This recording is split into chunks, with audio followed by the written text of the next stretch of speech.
ఇక్కడ ఓడిపోయిన చోటే గెలుద్దాం అనుకున్న పవన్ కళ్యాణ్ మళ్ళీ తన మనసు మార్చుకొని పిఠాపురం వెళ్ళడానికి కారణం భీమవరంలో ఆయనకి వ్యతిరేక గాలులు వీస్తున్నాయనే దానికి అర్థమైందని చెప్తున్నారు. ఏంటండి గ్రాంధి శ్రీనివాస్ గారు పవన్ కళ్యాణ్ అంటే ఒక పార్టీ అధినేతని ఒక అభద్రతా భావానికి గురి చేస్తున్నారు అంటే కనుక గ్రాంధి శ్రీనివాస్ దగ్గర ఉన్న బలం ఏమనుకుంటున్నారు? నేను లోకల్ అయ్యి ఉండడం, రెస్పాన్సిబిలిటీ ఫీల్ అవ్వడం, ప్రజలకి ఎప్పుడు అందుబాటులో ఆయన 3 సార్లు వచ్చాడు ఓడిపోయినప్పటికి భీమవరానికి. 3 సార్లు వచ్చాడు. 3 సార్లు వారాయికి ఒకటి, ఒకసారి జనవాణి కార్యక్రమానికి ఒకటి, మొన్న ఒకసారి వచ్చాడు. ఒక నియోజకవర్గంలో పోటీ చేసిన తర్వాత నెగ్గొచ్చు, ఓడిపోవచ్చు. అక్కడ ఉన్న ప్రజలకి జవాబుదారీతనం అయ్యి ఉండాలి నాయకుడు అన్న తర్వాత. సరే, కనీసం 2 సంవత్సరాలు ఇక్కడ కోవిడ్ బారిన పడి ప్రజలు ఇబ్బందులు పడుతున్నప్పుడు కనీసం ఈ భీమవరం నియోజకవర్గ ప్రజలకు ఆయనకి ఓట్లేసారు కదా 62,000 మంది. ఓట్లేసినప్పుడు ఎలా ఉన్నారో ఏంటి, వాళ్ళ పరిస్థితులు ఏంటి, వాళ్ళకి మనం ఏం చేయాలి అని ఒక ఆలోచన చేయడం కానీ ఇక్కడికి రావడం కానీ ఆయన చేయాల, అసలు కనిపించలా. అంతేకాదు, మనకి తుఫాన్లు వచ్చినప్పుడు, వరదలు వచ్చినప్పుడు, రైతులు ఇబ్బందుల్లో ఉన్నప్పుడు కూడా కనీసం ఈ ప్రాంతంలో పర్యటించడం కానీ, రైతుల ఇబ్బందులు కానీ ఇవన్నీ మీకు తెచ్చబోతున్నాయి.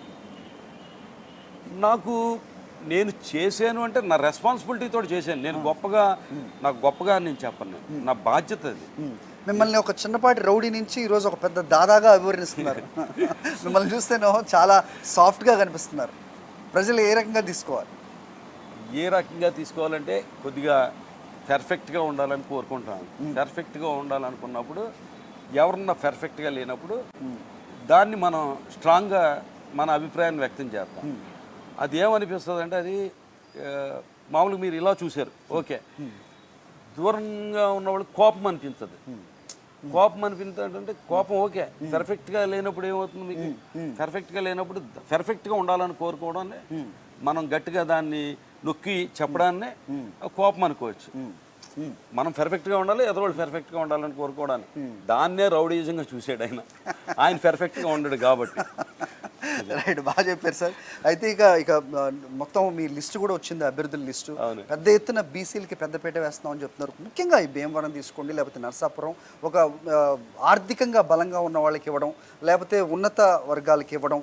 సో ఇదే మనం చూసాం. కానీ బీసీలకి ఇంత పెద్ద ఎత్తున పెట్టేస్తున్నారు. ఉమాబాల గారిని తీసుకున్నా కానీ ఏ రకమైన నమ్మకం ఈ పార్టీలో కనిపిస్తుందో, ఎంపీగా ఆవిడ కానీ మొత్తం పార్లమెంట్ సెగ్మెంట్లో కానీ. జగన్మోహన్ రెడ్డి గారు, నిజంగా జగన్మోహన్ రెడ్డి గారు ఆలోచనలు మావి కూడా ఒకే రకమైన అభిప్రాయాలు ఏమో అనుకుంటానండి. ఎందుకంటే నేను 2004లో ఎమ్మెల్యే అయినప్పుడు నేను అన్ని సామాజిక వర్గాలకే న్యాయం చేయాలి, అన్ని సామాజిక వర్గాలకే న్యాయం చేయాలని ఫస్ట్ మార్కెట్ యార్డ్ చైర్మన్. గతంలో ఉన్న వాళ్ళందరూ ఒక సామాజిక వర్గానికి వాళ్ళే చేసేవారు.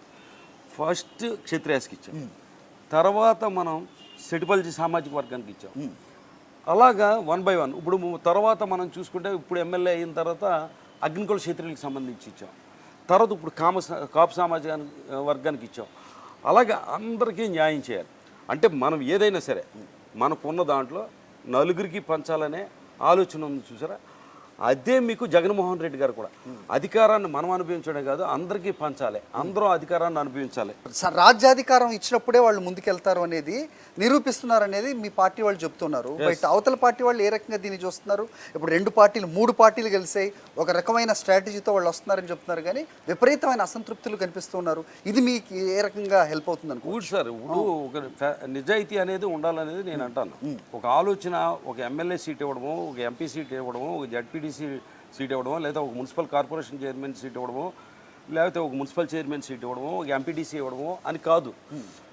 మనకేంటంటే యాక్చువల్గా జగన్మోహన్ రెడ్డి గారు ఆలోచన ఏంటంటే, ఒక బీసీల్లో కానీ ఎస్సీల్లో కానీ వాళ్ళందరిలో కూడా వాళ్ళకి ఎడ్యుకేషన్ కూడా ఇవ్వాలి, వాళ్ళకి ఆర్థికంగా పైకి తీసుకురావాలి, వాళ్ళలో డాక్టర్లు చేయాలి, ఇంజనీర్లు చేయాలి.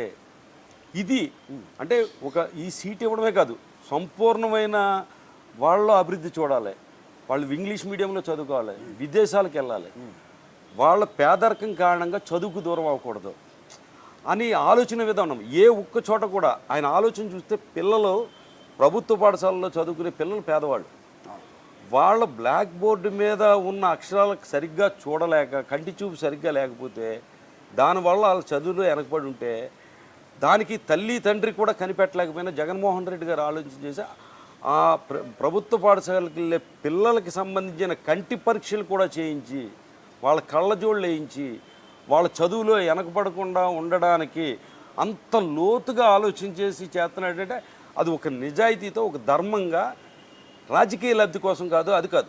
నేను ఒక గొప్పవాడిని, ఆయన ఒకటే అంటున్నారు, మీ ప్రతి ఇంట్లో కూడా నా ఫోటో ఉండాలి, నేను చనిపోయిన తర్వాత కూడా నా పేరు చెప్పుకోవాలి అంటే ఎవరు అలాగా మంచి చేస్తేనే కదండి. అలాగే ప్రజలకు ఏదో మంచి చేయాలి మంచి చేయాలి మంచి చేయాలని తపంలో ముఖ్యంగా ఎవరైతే ఆర్థికంగా కానీ అన్ని రంగాల్లో కానీ వెనకబడి ఉన్న సామాజిక వర్గాలకి ముందు చెయ్యాలి, అది ఎక్కువ శాతం ఉన్నారు. ఎక్కువ ఆర్థికంగా ఎవరైతే ఎస్సీ ఎస్టీలు కానీ బీసీల్లో కానీ వెనుకబడి ఉండిపోయి ఉన్నత చదువులకు వెళ్ళాక డాక్టర్లు కాలేక ఇంజనీర్లు కాలేక విదేశాలకు వెళ్ళాక ఎవరైతే ఉన్నారో వాళ్ళని మనతో పాటు సమానంగా ఎందుకు తీసుకురాకూడదనే ఆలోచన ఒక రెవల్యూషనరీ ఆలోచన. ఖచ్చితంగా ఒక అప్లిఫ్ట్మెంట్ కోసం ఆయన అంతే చేస్తున్నారు, కదా. అమోఘం అని సార్. ఇంకా లాస్ట్ క్వశ్చన్ సార్, ఎస్ ఇప్పుడు ప్రభుత్వం చేసిన కార్యక్రమాలు మీరు చెప్పిన దాంట్లోనే నాడు నేడు అవ్వచ్చు, వృద్ధులకి పెన్షన్ అవ్వచ్చు, ఆర్బీకేల అంశం అవ్వచ్చు, భీమవరానికి సంబంధించి ఆక్వా రైతుల అంశం అవ్వచ్చు, ఏది మీకు ఇప్పుడు గెలుపుకి దగ్గర చేస్తుంది మేము? ఎందుకంటే అవతల పార్టీలో ఉన్న లోకల్ అవ్వచ్చు, లేకపోతే క్యాండిడేట్లో ఉన్న వీక్నెస్ అవ్వచ్చు కనిపిస్తూనే ఉంది. But what is it that మీ గెలుపుకి ఏంటి కారణం? ఇప్పుడు ఒకవేళ గెలుస్తుంటే కనుక 2024 అంటే ఇవన్నీ కూడా జగన్మోహన్ రెడ్డి గారు ప్రజా సంకల్ప యాత్రలో చెప్పడం జరిగింది. నవరత్నాలని హామీ ఇవ్వడం ద్వారా ప్రతి పేద కుటుంబానికి కూడా 1,00,000 నుంచి 5,00,000 వరకు మేలు చేయడమే కాకుండా వాళ్ళ పేదరికంలో నుంచి పైకి తీసుకురావడమే కాకుండా అమ్మఒడిచ్చి పిల్లల్ని చదివించాలనే ఒక నేపథ్యమే కాకుండా చెప్పింది చేస్తాడు జగన్మోహన్ రెడ్డి గారు. విశ్వసనీయతకి నిలువుటర్థం ఏంటంటే జగన్మోహన్ రెడ్డి గారు గతంలో మనం పాలకులను చూసినప్పుడు ఎన్నో వాగ్దానాలు ఇచ్చి మోసం చేసి ఓట్లు వేయించుకుని తర్వాత వాళ్ళకి పంగనాపాలను పెట్టారు. ఏంటంటే విశ్వసనీయతకి మోసగాడికి అయిన చంద్రబాబు నాయుడికి ఏదైతే తేడా ఉందో ఆ తేడా వల్ల ఏంటంటే ప్రజలు జగన్మోహన్ రెడ్డి గారిని వైఎస్ఆర్ కాంగ్రెస్ పార్టీ నాయకుల్ని కార్యకర్తలను విశ్వసిస్తున్నారు. అదే మేము గెలుపుకి మాకు ప్రధానమైన కారణం. Right sir. నానుడు ఒకటి ఉంది, రెండు ఉమ్మడి జిల్లాలు కలుపుకుంటే కనుక గోదావరి జిల్లాల్లో ఎవరు ఎక్కువ సీట్లు నెగ్గితే వాళ్లే ప్రభుత్వాన్ని ఏర్పాటు చేస్తారనేది అది ఉంది. గత ఎన్నికల్లో మీరు అది ప్రూవ్ చేశారు, అదే ఇప్పుడు రిపీట్ అవుతుందని కాన్ఫిడెంట్గా చెప్పగలరా?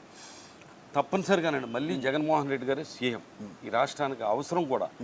ఎందుకంటే జగన్మోహన్ రెడ్డి గారు కనుక కాకపోతే ఏదైతే బడుగు బలహీన వర్గాలకు సంబంధించి కానీ విద్యార్థుల భవిష్యత్తు కానీ అవ్వతాతల భవిష్యత్తు కానీ అక్క చెల్లెమ్మల భవిష్యత్తు కానీ ఇవన్నీ కూడా చంద్రబాబు నాయుడు గారు వస్తే కనుక వీళ్ళని నడి సముద్రంలో